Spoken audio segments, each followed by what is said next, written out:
This is Optimal Living Daily Relationships, episode 140.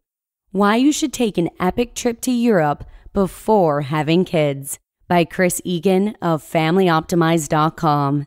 And I'm your host, Joss Marie, here to provide you with some of the best relationship blogs in the world every weekday free of charge.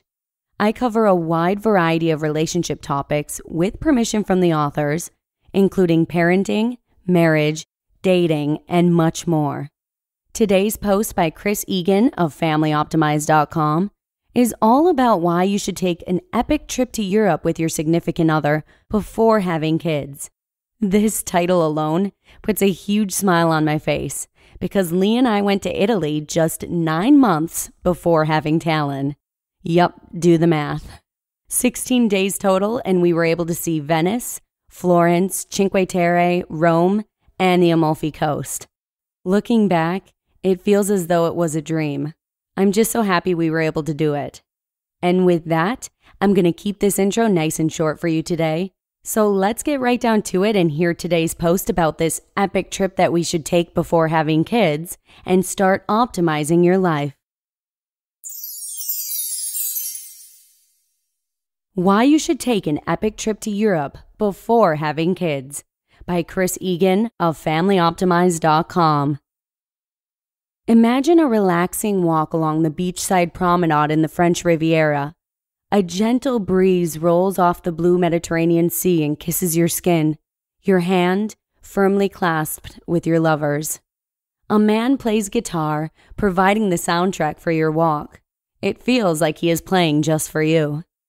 Further along, as the plucking of guitar strings grows faint in the distance, the collective sounds of life itself seem to grow louder.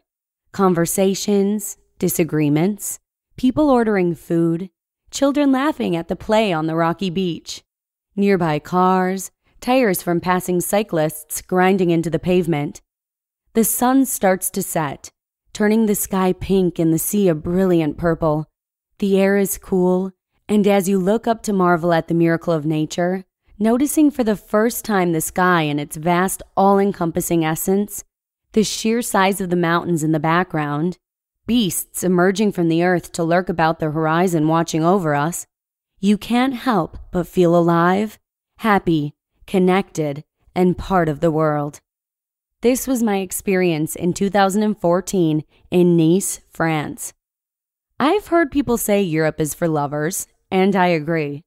Maybe that's just something people say about any city they're fond of. But I digress.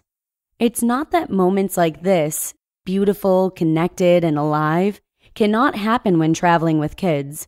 They certainly can, but you owe it to yourself to experience Europe alone with your significant other first. My wife and I plan to start having kids in 2015. So in 2014, we went on a 2-week backpacking trip through Spain, France, and Italy. 2 weeks would be the bare minimum that I would recommend if you want to stay in as many places as we did. 2 cities in each country: Madrid and Barcelona in Spain, Carcassonne and Nice in France, and Venice and Rome in Italy, in that order. Our lodging ranged from hostels where you may share a bathroom, shower, or even your room with other guests, to cozy bed and breakfasts with views of a medieval castle, to more typical hotels. I prefer the bed and breakfasts, unique, full of personality, and just the right amount of community and social interaction. We used Rick Steves' guidebooks for most of the trip and found them to be invaluable. Everywhere we stayed was recommended in the guidebooks, and they all exceeded expectations. As for food, we tried wandering around first and eating anywhere that sounded good without consulting our books. It took us a while to learn that we were better off, again, using the recommended places in the guidebooks. After changing our strategy and using the guidebooks for food, we didn't have a bad meal. We traveled by foot, subway, train, boat, and plane. Public transport was easy to use and fairly efficient everywhere we went. We had discussed renting a car while we were planning the trip, but fortunately, we decided against it. It would have been more of a burden than a blessing, having to deal with gas and parking.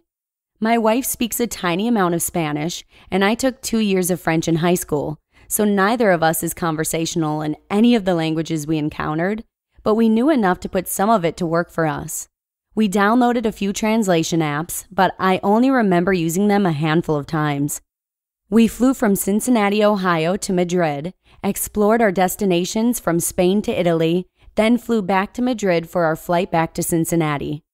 Even with the added cost of a flight from Italy back to our starting point in Spain, booking round-trip flights from and to Cincinnati was cheaper than departing for the U.S. from a different European city than the one in which we had landed. That's my whirlwind advice for planning a whirlwind trip to Europe. But this post isn't about the nuts and bolts of a successful Euro trip.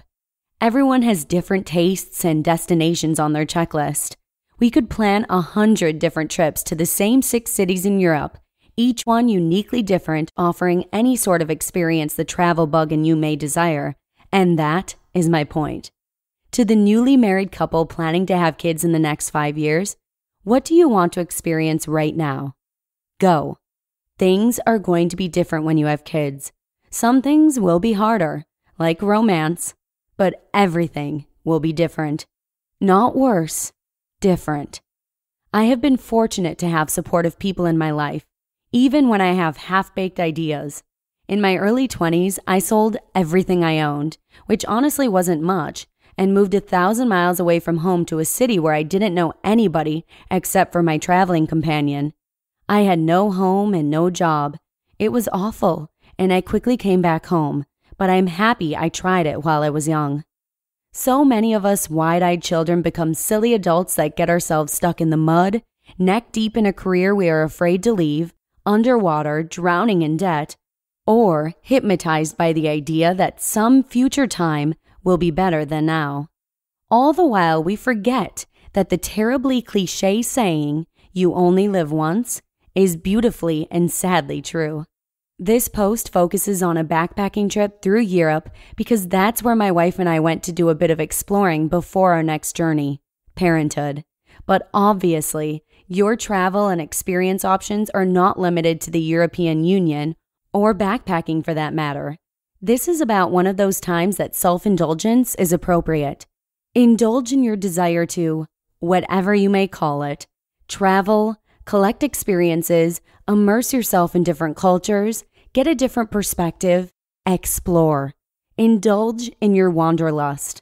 Just go, see new places, experience new things.